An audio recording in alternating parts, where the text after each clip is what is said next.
नमस्कार दोस्तों, मेरा नाम है विमल सिंह बालाजी स्टडी अड्डा में आप सभी का स्वागत है। बीपीएससी टीआरई 3.0 एग्जाम को लेकर के साइंस के अंतर्गत फिजिक्स पोर्शन जो है, भौतिक विज्ञान पोर्शन है, उसको लेकर के इस वीडियो में 15th नंबर का टॉपिक वाइज वीडियो है।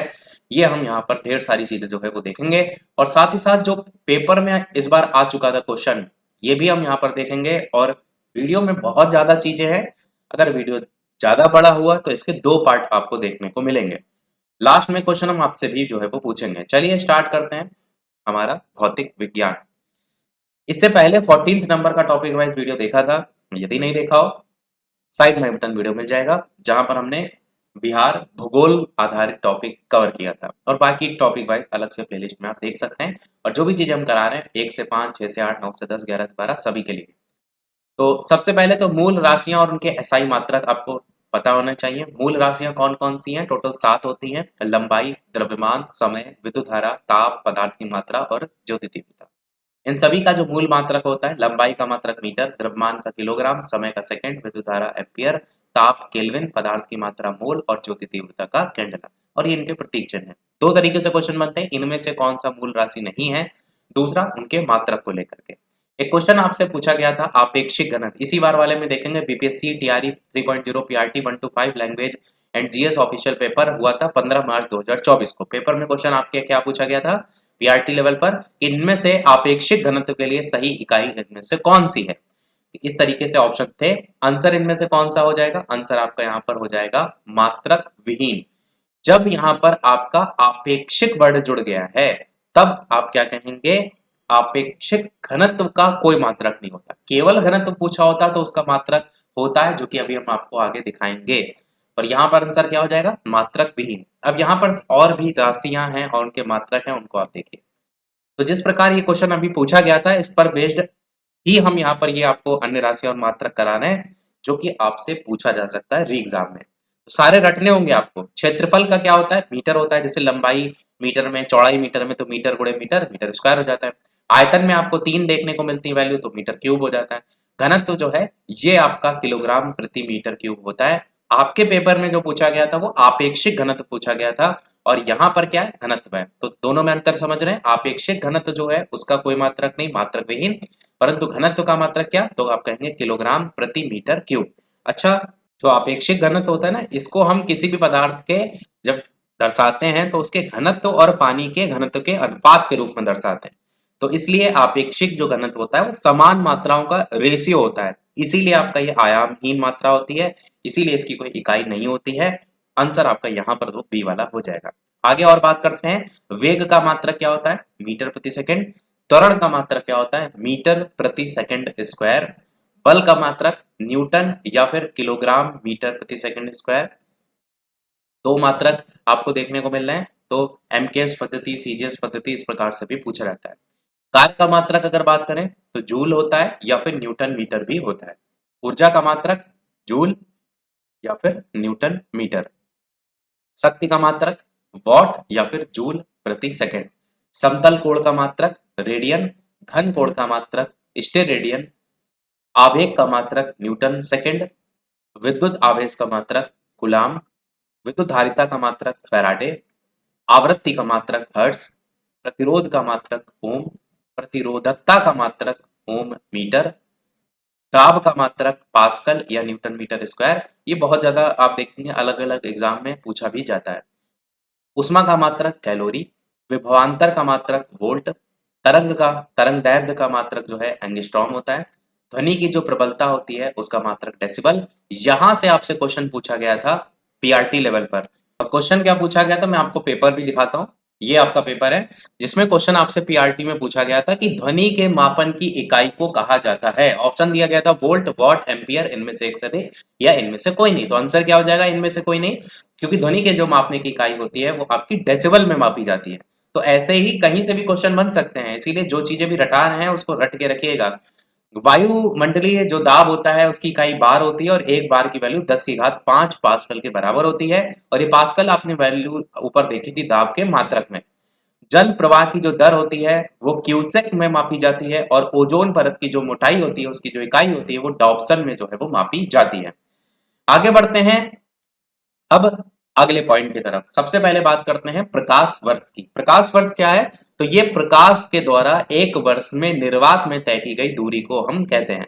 एक प्रकाश वर्ष की वैल्यू कितनी होती है? तो 9.46 गुणे 10 की घात 15 मीटर होती है।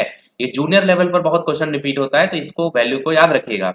अब इससे भी जो बड़ी वैल्यू होती है वो देखने को मिलती है आपकी पारसेक की। तो एक पारसेक की जो वैल्यू होती है वो कितनी होती है? तो वो होती है 3 गुणे 10 की घात 16 मीटर। और एक पारसेक की वैल्यू अगर प्रकाश वर्ष के कंपैरिजन में बात करें तो 3.262 प्रकाश वर्ष आपको देखने को मिलती है। तो वैल्यू जो पावर में उस पर थोड़ा सा फोकस करिएगा। इसके अलावा बात करते हैं सोनार को लेकर के। सोनार जो है ये क्या होता है? तो इसकी फुल फॉर्म होती है, पूर्ण नाम क्या होता है? Sound navigation and ranging. इसका यूज जो किया जाता है वो पराश्रव्य तरंगों को के तौर पर यूज किया जाता है। इससे निकलने वाली जो तरंगे हैं अगर उस तरीके से क्वेश्चन बने, और उपयोग जो होता है वो महासागर में डूबी हुई वस्तु की स्थिति जानने के लिए इसका यूज होता है। प्रयोगकर्ता जो है नौसंचालक हो जाएंगे क्योंकि उसी से संबंधित इसका उपयोग है। अब बात करते हैं अदिश राशियां और सदिश राशियों के बारे में। तो जिनमें केवल और केवल परिमाण होता है वो आपकी दिशा जिनमें नहीं होती है वो अदिश राशियां होती हैं, और जिनमें परिमाण और दिशा दोनों होते हैं उन्हें हम सदिश राशियां कहते हैं। अदिश राशियों की अगर बात करें तो इसमें आपका दूरी, आयतन, द्रव्यमान, घनत्व, कार्य, ऊर्जा, समय, ताप, शक्ति, आवेश, चाल, विभव, ये सारी चीजें आपको देखने को मिलती हैं अदिश राशियों में। इनकी ट्रिक भी होती है, जैसे उसकी आर्द्रता को चाबी दो, और इसी प्रकार से और भी ट्रिक होती है। सदिश राशियों में अगर बात करें तो विस्थापन, वेग, त्वरण, बल, संवेग, आवेग, वैद्युत क्षेत्र, चुंबकीय क्षेत्र, ये सब आपकी सदिश राशियां होती हैं। रट के रखिएगा इसके एग्जाम्पल, क्योंकि आपसे क्वेश्चन जो बनते हैं वो इनके उदाहरण से ही बनते हैं। अगला क्वेश्चन पॉइंट देखते हैं, वैज्ञानिक उपकरण और उनके अनुप्रयोग। तो कुछ उपकरण हैं, जैसे कि सबसे पहला एनीमोमीटर। इसका जो मापने में यूज किया जाता है वो यूज किया जाता है वायु के वेग के नापने को लेकर के। अमीटर का जो यूज किया जाता है वो विद्युत धारा मापने में यूज किया जाता है, और यहीं से ही आपको एक क्वेश्चन देखने को मिला था आपके पीआरटी पेपर में, इसी बार वाले में। क्वेश्चन क्या पूछा गया था कि इनमें से वो कौन सा यंत्र है जिसके द्वारा विद्युत परिपथ में बहने वाली धारा की पहचान होती है। ऑप्शन दिए गए थे गैल्वानोमीटर, जनरेटर, अमीटर। तो आंसर इसका क्या हो जाएगा? अमीटर। यही चीज यहां पर मैंने बताई कि अमीटर जो है इसका यूज विद्युत धारा को मापने में किया जाता है। तो ये आपको इस प्रकार से हम क्वेश्चन दिखाते हैं, इसलिए चल रहे हैं ताकि आपको पता चले कि कहीं से भी क्वेश्चन बन सकते हैं, और दूसरी बात कि किन किन टॉपिक से क्वेश्चन बने थे। जैसे अब ये आपको समझ में आ गया कि यहाँ से क्वेश्चन बना था, तो जितनी आगे लिस्ट दिखाएंगे उनको आपको रटना पड़ेगा, क्योंकि दोबारा पेपर में यहाँ से कोई और भी पूछा जा सकता है। अल्टीमीटर की बात करें तो इसका यूज ऊंचाई मापने में होता है। ऑडियोमीटर का यूज ध्वनि की तीव्रता मापने में यूज किया जाता है। बैरोमीटर जो है वो वायुमंडलीय दाब मापने में यूज किया जाता है। कैलोरीमीटर ऊष्मा मापने में। सोनार का यूज किया जाता है, भी ऊपर बताया था, महासागर में जो डूबी हुई वस्तु होती है उनकी स्थिति का पता लगाने के लिए। पाइरोमीटर का यूज जो है जब बहुत ज्यादा हाई टेम्परेचर होता है उसमें यूज किया जाता है। मैनोमीटर का यूज गैसों के दाब को मापने में किया जाता है। हाइग्रोमीटर बहुत ज्यादा पूछा जाता है, सापेक्षिक आर्द्रता मापने में हाइग्रोमीटर का यूज किया जाता है। ओडोमीटर वाहन के पहिए द्वारा तय की गई दूरी के लिए। लैक्टोमीटर जो होता है दूध लीटर में मापते हैं, तो लीटर से लैक्टो वर्ड से दूध वर्ड को जोड़ सकते हैं, तो दूध का आपेक्षिक जो घनत्व है वो लैक्टोमीटर से नापते हैं। ब्यूटीरोमीटर जो है इसका यूज दुग्ध उत्पादों में जो वसा की मात्रा है उसको मापने के लिए किया जाता है। और जैसे हाइग्रोमीटर बहुत पूछा जाता है, वैसे हाइड्रोमीटर भी बहुत पूछा जाता है। दोनों एक ही जैसे लगते हैं तो कई लोग गलती कर देते हैं, आपस में अंतर है। यहाँ पर जो यूज देखेंगे वो द्रव या जल के घनत्व को लेकर के यूज किया जाता है, तो ये और ये अंतर है दोनों, ध्यान रखिएगा। ये सापेक्षिक आर्द्रता, ये द्रव या जल के घनत्व को लेकर।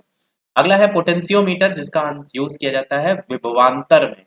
और स्टेथोस्कोप तो आप सभी ने देखा ही है, जो डॉक्टर लेके बैठे रहते हैं हृदय की ध्वनि को जो है मापने के लिए।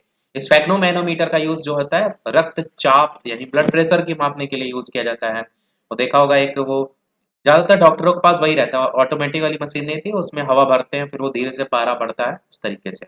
कार्डियोग्राफ का यूज हृदय की गति में यूज किया जाता है मापने के लिए। लक्स मीटर का यूज प्रकाश की तीव्रता को मापने के लिए। सिस्मोग्राफ का यूज भूकंपीय तरंगों को यूज करा जाता है। अब यहाँ से जो ये पॉइंट देख रहे हैं ना, यहाँ से भी आपके पीआरटी में इस बार जो 3.0 वाली वैकेंसी वाला पेपर हुआ था पूछा गया था, क्वेश्चन क्या था वो दिखाते हैं आपको। तो ये क्वेश्चन पूछा गया था कि भूकंप की तीव्रता का मापन किस मशीन के द्वारा किया जाता है, बैरोमीटर, मैनोमीटर, सिस्मोग्राफ। तो क्या आंसर है? सिस्मोग्राफ। और यही चीज आपसे यहाँ पर जो है वो पूछी गई थी, तो ये आपको याद रखना है। आगे बात करें फैदोमीटर। फैदोमीटर में फेंकना वर्ड आता है, जैसे कोई पत्थर वगैरह फेंके हैं तो समुद्र में फेंकते हैं तो उससे पता चलता है कितना गहरा है, तो फैदोमीटर का यूज समुद्र की गहराई को मापने के लिए। पॉलीग्राफ वगैरह आपने मूवी वगैरह में बहुत सुना होगा कि झूठ का पता लगाने के लिए पॉलीग्राफ का यूज जो है वो किया जाता है। आगे बात करते हैं अब कुछ और पॉइंट, जैसे सबसे पहला है आपका रडार। रडार की फुल फॉर्म क्या होती है? Radio detection and ranging. इसका जो यूज किया जाता है वो रेडियो तरंगों के रूप में यूज किया जाता है। इसका यूज देखेंगे तो दूर की वस्तुओं की स्थिति का पता लगाना हो, ऊंचाई का, दिशा का, गति ज्ञान करने में, तो इन सभी जगह आपको रडार का यूज देखने को मिलता है। आगे बात करते हैं भार और द्रव्यमान में बेसिक अंतर क्या होता है।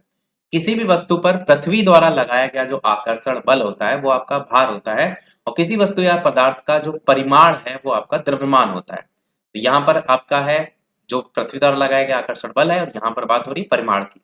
भार जो है आपका एक सदिश राशि है, और जो द्रव्यमान है वो आपका एक अदिश राशि है। किसी वस्तु का जो भार होता है वो अलग अलग स्थानों पर अलग अलग हो सकता है, परंतु जो द्रव्यमान होता है वो एक जैसा रहता है। इसका एग्जाम्पल क्या है? जैसे अगर आप अपना वेट नापते हैं, अपना वजन तौलते हैं, यहां पर अगर आप तौल रहे हैं अपना भार, तो यही चीज अगर आप जाकर के चंद्रमा पर अपना भार तौलते हैं तो वहां पर दोनों स्थितियां आपको अलग अलग देखने को मिलेगी, यानी आपको अपना जो भार है वो अलग अलग देखने को मिलेगा। कारण क्या है? वो है गुरुत्वाकर्षण बल।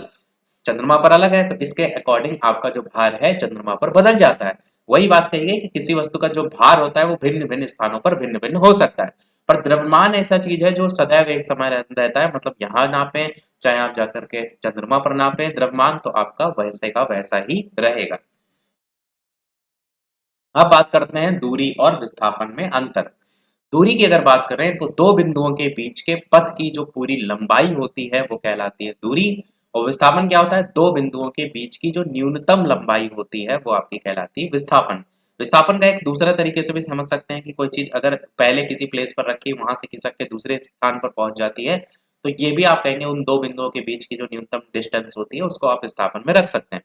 दूरी जो है आपकी एक अदिश राशि है जिसमें आपका केवल परिमाण होता है, और विस्थापन जो होता है वो आपकी एक सदिश राशि है। मान लीजिए कि कोई वस्तु जो है एक पॉइंट पर रखी हुई है, और जब उस पर आप क्या करते हैं, कोई बल लगाते हैं, तो ये खिसक करके इस यहाँ पर आ जाती है। तो जब आप बल इधर से लगा रहे हैं और ये खिसक के किसी दिशा में ही तो जा रही है, किसी डायरेक्शन में तो जा रही है, यानी ये एक सदिश राशि है विस्थापन। आगे बात करते हैं तो दूरी होती है, इसका मान शून्य नहीं हो सकता, कुछ ना कुछ डिस्टेंस आपने कवर की होगी, पर विस्थापन का मान शून्य हो सकता है। मान लीजिए जो आपने यहाँ पर बल लगाया है वो बल आपके द्वारा लगाया गया बल शून्य है, तो ये जाहिर सी बात है ये जो यहाँ पर वस्तु रखी है वो बिल्कुल भी अपनी जगह से खिसकेगी नहीं, तो वो विस्थापित बिल्कुल भी नहीं होगी, मतलब इसका मान शून्य भी हो सकता है। आगे बात करते हैं हम हमारे चाल की। चाल की अगर बात करें तो चाल क्या होता है? वस्तु द्वारा इकाई समय में चली गई जो दूरी होती है उसे हम चाल कहते हैं। चाल का फॉर्मूला क्या होता है? दूरी बटे समय, सभी को पता है। दूरी का जो मात्रक होता है वो मीटर होता है, समय का मात्रक होता है सेकंड, तो इसका मात्रक क्या हो जाएगा चाल का? तो आप कहेंगे मीटर प्रति सेकंड। दूसरी बात, जो चाल होता है वो आपकी एक अदिश राशि होती है, इस बात को ध्यान रखिएगा, क्योंकि क्वेश्चन जो बनते हैं ना मोस्टली कथा कहानी से नहीं बनते, आपसे क्वेश्चन बनेंगे कि ये अदिश राशि है, सदिश राशि, इस तरीके से। इसी प्रकार चाल के साथ ही साथ हम वेग को भी जानेंगे, क्योंकि एक ही जैसे सुनने में साउंड करते हैं ना, इसलिए। वेग आपका होता है वस्तु में इकाई समय में उत्पन्न जो विस्थापन होता है उसे हम कहते हैं वेग। वेग का फॉर्मूला क्या होता है? विस्थापन बटे समय। विस्थापन के लिए मीटर और समय के लिए सेकंड, तो इसका मात्रा क्या हो जाएगा? मीटर प्रति सेकंड। आपको फॉर्मूला भी याद रखना है, मात्रक भी याद रखना है। दूसरी महत्वपूर्ण बात है वो है ये सदिश राशि। आप देखेंगे यहाँ पर चाल एक अदिश राशि है, वेग आपकी सदिश राशि है। इस बात को दिमाग में रखेंगे ना तो गलती नहीं करेंगे, क्योंकि बाकी मात्रक आपका सेम रहेगा, मीटर प्रति सेकंड दोनों तरफ है आपको। बस इतना ध्यान रखिएगा, चाल में अदिश राशि, वेग में सदिश राशि। चाल दूरी बटे समय और वेग आपका विस्थापन बटे समय। अब इसी से ही मिलता जुलता एक और है तीसरा, वो है त्वरण।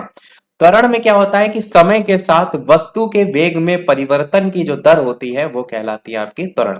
त्वरण का जो डेफिनेशन है उसी से इसका आप फॉर्मूला भी निकाल सकते हैं कि वेग परिवर्तन बटे समय। वही तो ऊपर लिखा है, वस्तु के वेग में परिवर्तन की दर समय के साथ।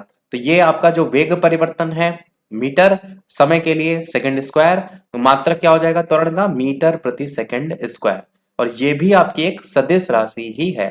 तो तीनों में अगर आप देखेंगे, चाल, वेग और त्वरण में तो केवल चाल अदिश राशि है, वेग और त्वरण दोनों की दोनों आपकी सदिश राशि है।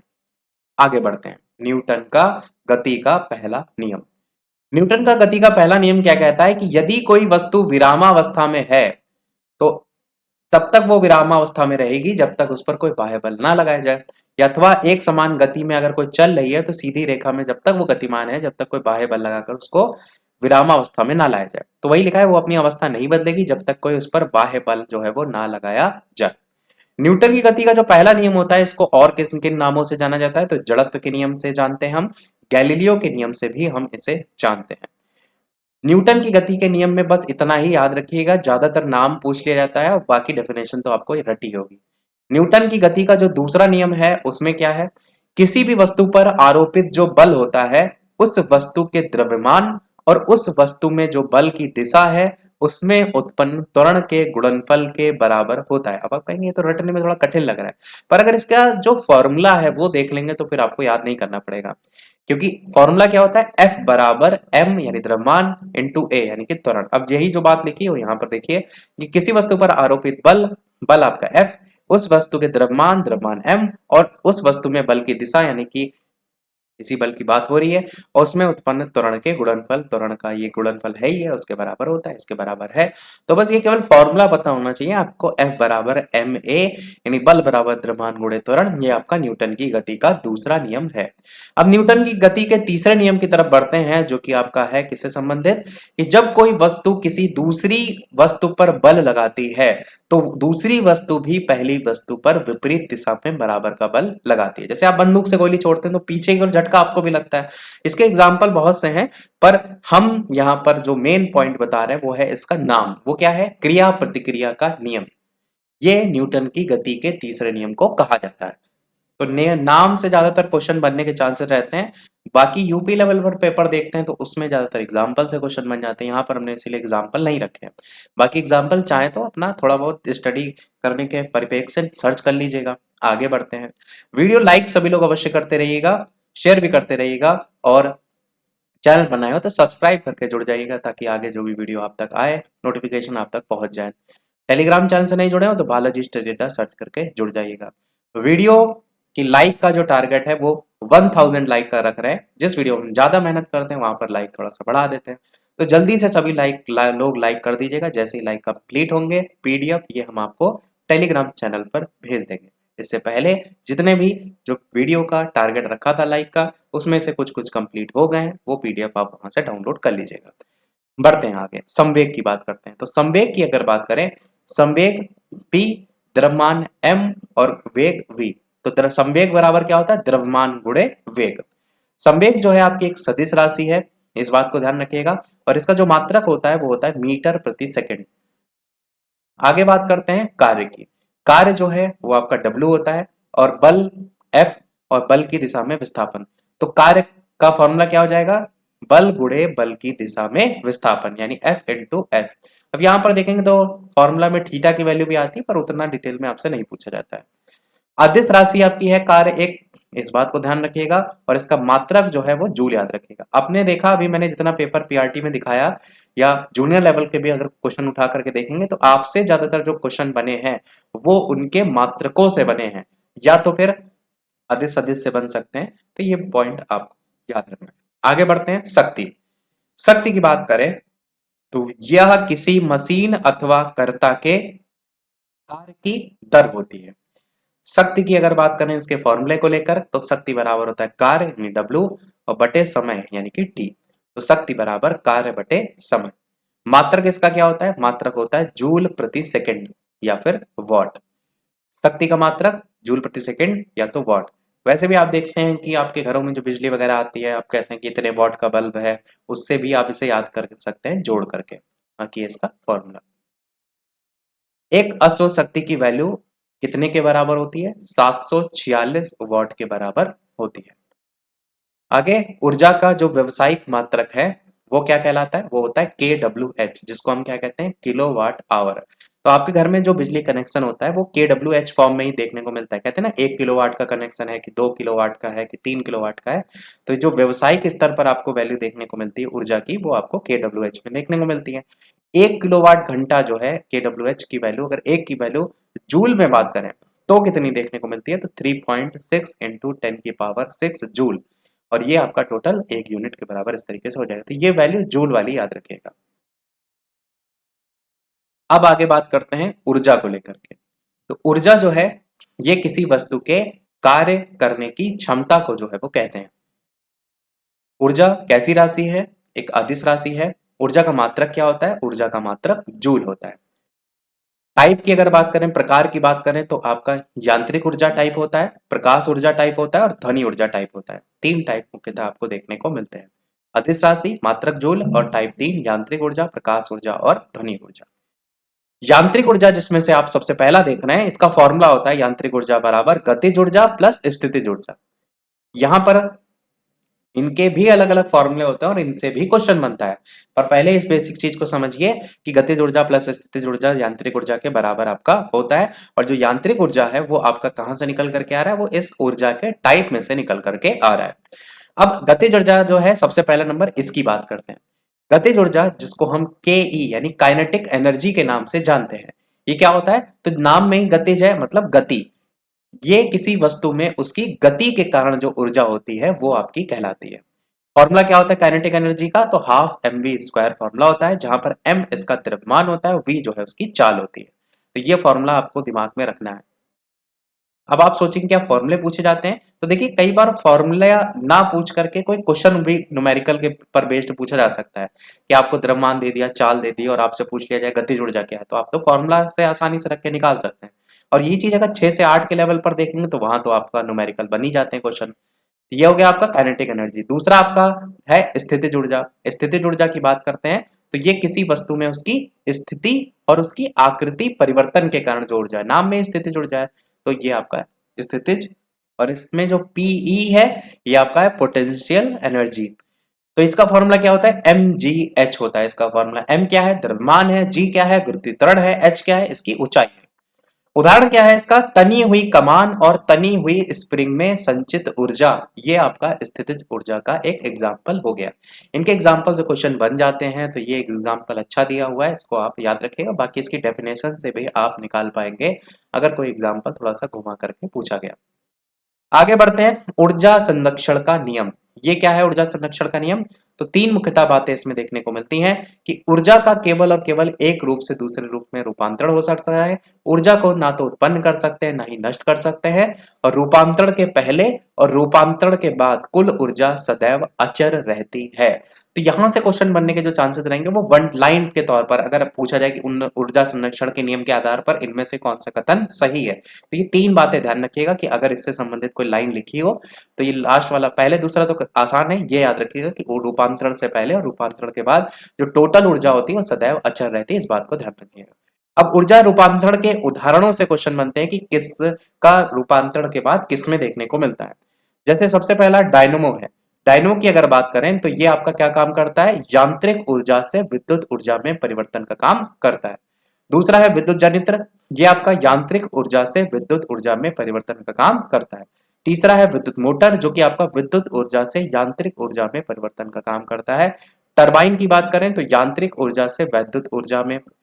इसमें सारी चीजें रटने वाली नहीं है, आप खुद से भी देखेंगे। जैसे वैद्युत मोटर को उठा लीजिए, वैद्युत मोटर क्या करता है, आपके घरों में समरसेबल का पानी आता होगा, वहां पर आप क्या करते हैं, बिजली देते हैं उसको, बिजली देते हैं मतलब वैद्युत ऊर्जा देते हैं। उससे क्या करता है, वो जमीन से पानी ला करके आपको देता है, तो वो काम क्या कर रहा है, यांत्रिक काम कर रहा है। तो वैद्युत मोटर क्या कर रहा है, विद्युत ऊर्जा से यांत्रिक ऊर्जा में कन्वर्ट कर रहा है। इसी प्रकार अगर टरबाइन को देखें, टरबाइन क्या होता है, बड़े बड़े टरबाइन लगा रहता है, ऊपर से पानी गिरता है और वो जब घूमते हैं टरबाइन तो वो बिजली पैदा करते हैं। तो जो पानी ऊपर से गिर रहा है जिसके कारण वो चक्का घूम रहा है, वो क्या है, वो यांत्रिक ऊर्जा है। और उस यांत्रिक ऊर्जा को हम किस में कन्वर्ट कर रहे हैं, बिजली उससे बना रहे हैं टरबाइन के थ्रू, तो वो वैद्युत ऊर्जा है। तो ये चीजें समझ के याद करने वाली हैं। अब सीधे सीधे लिखी है इसलिए मैं सीधे सीधे बता रहा हूं आपको। वैद्युत जनित्र वगैरह आपने देखा ही है, गांव वगैरह में आप देखते हैं ना, वो टिब्बुल वगैरह चलाते हैं तो जनरेटर चलाते हैं, उसको चलाने के लिए क्या करना पड़ता है, पहले हाथ से उसको घुमाना पड़ता है। जब उस पे हाथ से आप उस पे काम कर रहे हैं तो वो क्या कर रहे हैं, यांत्रिक ऊर्जा कर रहे हैं। और यांत्रिक ऊर्जा से जब वो चालू हो जाता है फिर आप उसको बिजली में कन्वर्ट करके फिर आप अपना मोटर चला रहे हैं, तो वो वैद्युत ऊर्जा है। तो यांत्रिक ऊर्जा से वैद्युत ऊर्जा में कन्वर्ट कर रहे हैं। और डायनमो काफी पूछा जाता है, ये रट के रखिएगा, डायनमो और वैद्युत मोटर ये दो ज्यादातर पूछे जाते हैं। लाउड स्पीकर क्या करता है? विद्युत ऊर्जा से ध्वनि ऊर्जा, लाउड स्पीकर बिजली देते हैं, फिर उससे ध्वनि निकल रही है, जाहिर सी बात है विद्युत ऊर्जा से ध्वनि ऊर्जा। इसी प्रकार फोटो इलेक्ट्रिक जो सेल होता है वो आपका प्रकाश ऊर्जा से विद्युत ऊर्जा में कन्वर्ट करने का काम करता है। आगे बात करते हैं अब अगले टॉपिक की तरफ, जो कि है न्यूटन के गुरुत्वाकर्षण का नियम। ऊपर जो हमने बात की थी वो आपके थे गति के नियम, दिखा भी देते हैं। ये जो अभी हमने बात की थी ना वो न्यूटन के गति के पहले नियम दूसरे नियम के तौर पर था, पर अब हम जो बात कर रहे हैं वो है न्यूटन का गुरुत्वाकर्षण का नियम। ये क्या है? दो पिंडों के मध्य लगने वाला आकर्षण बल का जो परिमाण होता है वो दोनों पिंडों के द्रव्यमान के गुणनफल के अनुक्रमानुपाती और उनके बीच की दूरी के वर्ग के व्युत्क्रमानुपाती होता है। यहां पर जो वैल्यू ये लिखा है पॉइंट, यही चीज को यहां पर देखिए। दो पिंडों के मध्य लगने वाला आकर्षण बल का परिमाण दोनों पिंडों का जो द्रव्यमान है इनका गुणनफल, तो द्रव्यमान m1 m2 इनका गुणनफल m1 m2 को मल्टीप्लाइड हो रखा है और इसका अनुक्रमानुपाती जो कि यहाँ पर आपको देखने को मिल रहा है, और उनके बीच की जो डिस्टेंस है, दूरी है, वो क्या है? ये देखिए यहाँ पर m1 m2 के बीच की डिस्टेंस r है, तो इस r जो दूरी है इसका वर्ग r स्क्वायर है, और इसके व्युत्क्रमानुपाती का मतलब वो वैल्यू बटे में चली जाती है, तो व्युत्क्रमानुपाती इसके बराबर होता है। तो यही आपका f अनुक्रमानुपाती बराबर m1 m2 upon are square क्या होता है। तो ये न्यूटन की गुरुत्वाकर्षण का नियम है। अब यहाँ पर जो ये वैल्यू दे रख रहे थे अनुक्रमानुपाती वाली, हट करके g आ जाता है। अब यहाँ पर सभी की बात यहाँ पर की गई है कि जो m1 है वो पहले पिंड का द्रव्यमान है, m2 दूसरे पिंड का द्रव्यमान है, r जो है दोनों पिंडों के बीच की दूरी है, g यहाँ पर जो है वो गुरुत्वाकर्षण नियतांक है, और जो g गुरुत्वाकर्षण नियतांक है उसका मान जो होता है वो होता है 6.67 इंटू 10⁻11 न्यूटन मीटर स्क्वायर प्रति किलोग्राम स्क्वायर। ये हमारा यहीं तक ही है, ये बात यहाँ पर हमारी समाप्त हो गई। अब ये एक अलग से वैल्यू लिखी है पृथ्वी का पलायन वेग। पलायन वेग क्या होता है? जब किसी पिंड को आपको, जैसे हमारी ये पृथ्वी है, इस कक्षा से बाहर भेजना है, तो हमारा गुरुत्वाकर्षण बल काम क्या करता है कि कोई चीज आप ऊपर फेंकते हैं वो नीचे आती है, गुरुत्वाकर्षण बल पृथ्वी की ओर खींचता है ना किसी चीज को। तो अगर इस स्पीड से हम किसी चीज को बाहर भेजना है, मतलब इस गुरुत्वाकर्षण बल से बाहर निकालना है, तो हमें ये स्पीड चाहिए होती है, इसी को हम कहते हैं पृथ्वी का पलायन वेग। अगर कोई अंतरिक्ष में उपग्रह वगैरह भेजना है तो आपको 11.2 किलोमीटर प्रति सेकंड की रफ्तार से भेजना होगा, तब ये पृथ्वी के गुरुत्वाकर्षण से बाहर निकल जाएगा। तो इसे कहते हैं पृथ्वी का पलायन वेग। आगे बात करते हैं अगले टॉपिक की, जो कि है सरल लोलक। सरल लोलक आपको पता है जैसे कि ये कोई आधार है और इससे कोई डोरी बंधी हुई है, और उस डोरी से आप क्या करते हैं, यहाँ पर आप एक इस प्रकार से एक टुकड़ा लटका देते हैं। ये आपका झूल रहा है, इधर जाता है, फिर ये इधर जाता है, इस तरीके से इधर उधर जा रहा है, तो ये सरल लोलक होता है। इधर से उधर जो जा रहा है इसी में ही हम इसका आवर्तकाल निकालते हैं, इसी में ही हम इसका अलग अलग पॉइंट निकालने को आते हैं। जैसे एक बार सीटेट में क्वेश्चन आ चुका है कि अगर कोई सरल लोलक का आवर्तकाल क्या होगा अगर उसकी लंबाई को हम 4 गुना बढ़ा दें, तो आंसर क्या आप कहेंगे? तो वो डबल हो जाएगा, दुगना हो जाएगा। यहाँ पर वैल्यू रख करके आप निकाल सकते हैं। तो ये जो है सरल लोलक का जो आवर्तकाल है, इसका फॉर्मूला होता है t बराबर 2 पाई अंडर रूट में l अपॉन जी करके। l यहाँ पर सरल लोलक की प्रभावी लंबाई है और g उसका गुरुत्वीय त्वरण है। अब अनंत लंबाई का सरल लोलक का आवर्तकाल कितने मिनट होता है? 84.6 मिनट होता है। और 2 सेकंड के आवर्तकाल वाला जो लोलक होता है वो सेकंड लोलक कहलाता है, नाम है इसका, तो इसे याद रख सकते हैं। बाकी बेसिक चीज यहाँ पर आपको फॉर्मूला याद रखना है। आगे बढ़ते हैं हम अगला टॉपिक, इसमें प्रत्यास्था। प्रत्यास्था क्या है?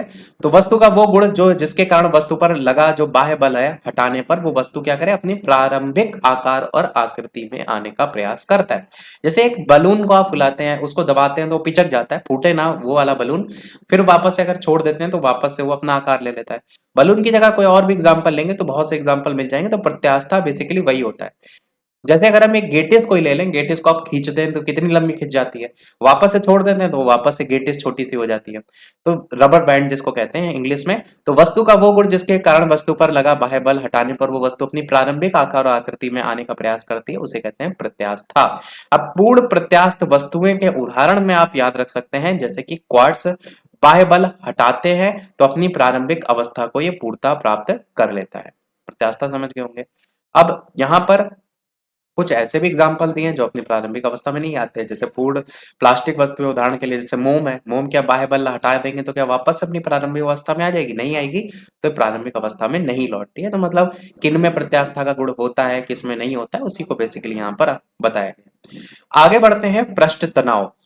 और ये लास्ट टॉपिक होगा इस वीडियो का। इसी वीडियो का एक सेकंड पार्ट भी आएगा जिसमें हम आगे की चीजें कराएंगे, क्योंकि अभी हमने लगभग आधा कराया। हमने पहले कहा था कि वीडियो हम बहुत ज्यादा बड़ा नहीं होने देंगे, लगभग आधे घंटे में हम कोशिश जितना हो पाएगा उतना करेंगे, बाकी चीजें कल हम आपको करा देंगे। तो जब तक इतनी सारी चीजें याद कर लीजिएगा। देखिए पृष्ठ तनाव की अगर बात करें तो द्रव का वो गुण जिसके कारण इसका पृष्ठ न्यूनतम क्षेत्रफल घेरने की प्रवृत्ति रखता है। एग्जाम्पल इसका बहुत पूछा जाता है, जैसे कि वर्षा की जो बूंद का गोल होना होता है ना, वो क्या है, पृष्ठ तनाव का एग्जाम्पल है। मात्रक क्या होता है पृष्ठ तनाव का, न्यूटन प्रति मीटर। और एक और दो पॉइंट है इसी में, ससंजक बल और असंजक बल। ससंजक बल क्या होता है, एक ही पदार्थ के अणुओं के बीच का आकर्षण बल को ससंजक कहते हैं। और असंजक बल क्या होता है, भिन्न भिन्न पदार्थों के अणुओं के बीच के आकर्षण बल को हम असंजक बल कहते हैं। तो ये हमारे जो टॉपिक था अभी के लिए समाप्त किया। अब एक क्वेश्चन आपसे भी, जिसका आंसर वीडियो के मेन कमेंट में आपको बताना है। ये प्रश्न जो हम आपसे पूछ रहे हैं आपके ही पेपर में फिजिक्स पोर्शन से ही पूछा गया था, इसीलिए हम यहाँ से क्वेश्चन आपको पूछ रहे हैं। इसका आंसर वीडियो के मेन कमेंट में बताइएगा। इसके अलावा वीडियो लाइक शेयर सब्सक्राइब जरूर करते रहिएगा। कोई सुझाव तो कमेंट में अवश्य बताइएगा। ये जो सुझाव साइंस वाला है ना, हमने कमेंट से लिया है। कल वाले कमेंट जो वीडियो टॉपिक वाइज कराया था उसमें साइंस को लेकर 2-3 हमको कमेंट देखने को मिले थे कि साइंस कराइए साइंस, तो इसीलिए कोई सुझाव तो अवश्य बताते रहिएगा, हम उस पर लगातार वर्क कर रहे हैं। तो ये प्रश्न आपके लिए कि प्रिज्म द्वारा सफेद प्रकाश के परिक्षेपण में कौन सा रंग अधिकतम विचलित होता है, हरा, लाल, बैंगनी, इनमें से एक से अधिक, इनमें से कोई नहीं। क्वेश्चन देखेंगे तो प्राइमरी में ही पूछा गया था, BPSC school teacher 2023 paper 2 shift 2 यानी फर्स्ट फेज वाली वैकेंसी में ये पूछा गया था। तो अपना आंसर वीडियो के मेन कमेंट में बताइएगा। ये क्वेश्चन 2 बार आ चुका है, मतलब रिपीट हो चुका है। फर्स्ट फेज की जगह शायद सेकंड फेज में भी रिपीट हो गया था। तो आज के वीडियो में इतना ही रखते हैं, इसी का सेकंड पार्ट कल भी देखने को आपको मिलेगा। तो तब तक सारी चीजें याद कर लीजिएगा। तो तब तक मिलते हैं अगले वीडियो में, तब तक के लिए सभी को नमस्कार, जय हिंद।